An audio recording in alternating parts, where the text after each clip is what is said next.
When a president insists that something is true that we all know isn't true, he hurts himself. And he hurts himself in this case seriously. And that's what happened in the Tuesday night debate on 3 issues.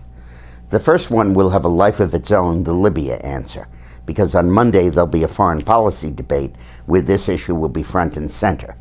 Everybody knows that Barack Obama tried to pretend that this attack was a demonstration that got out of hand, incited by a movie that depicted Islam and Muhammad in unflattering light. Everybody knows that. We lived through it. We saw it for 2 to 3 weeks, and that was a cover-up.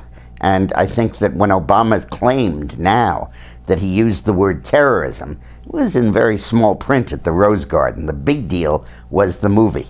And I think that Obama's way off base on that. Secondly, when he tried to tell us that he's created 5 million new jobs and the economy is doing fine, we know that it's not. And we know that the statistics Romney was giving us are absolutely true. And it's very clear to us that he's wrong when he says that.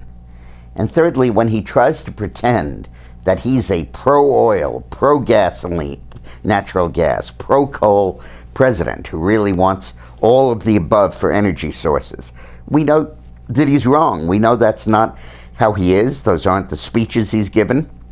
Those aren't the actions he's taken. And we know that on his watch, the price of gasoline has doubled.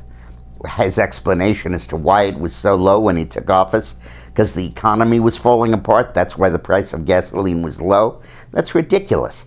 The price of gasoline when he took office had been increasing for the previous 10 years. It had gone from $1.10, $1.20 up to $1.80. This wasn't the product of a weak economy. During the boom days, the price of gasoline rose roughly the same amount. What happened was that because of his refusal to drill in Alaska and offshore, and the Keystone Pipeline, and his opposition to fracking, and his not opening federal lands to drilling, and his denial of offshore permits, and his war against the coal industry, gas prices have more than doubled. And I think the American people will know that. So I think that Obama, throughout this debate, showed a clear lack of regard for the truth. He was basically saying, what are you going to believe, my speeches or your own eyes? And that is not a good place for a president to be.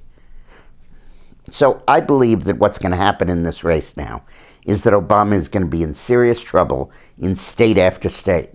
And I think that we now have, almost irreversibly, a Romney landslide in the making. Thanks a lot for watching.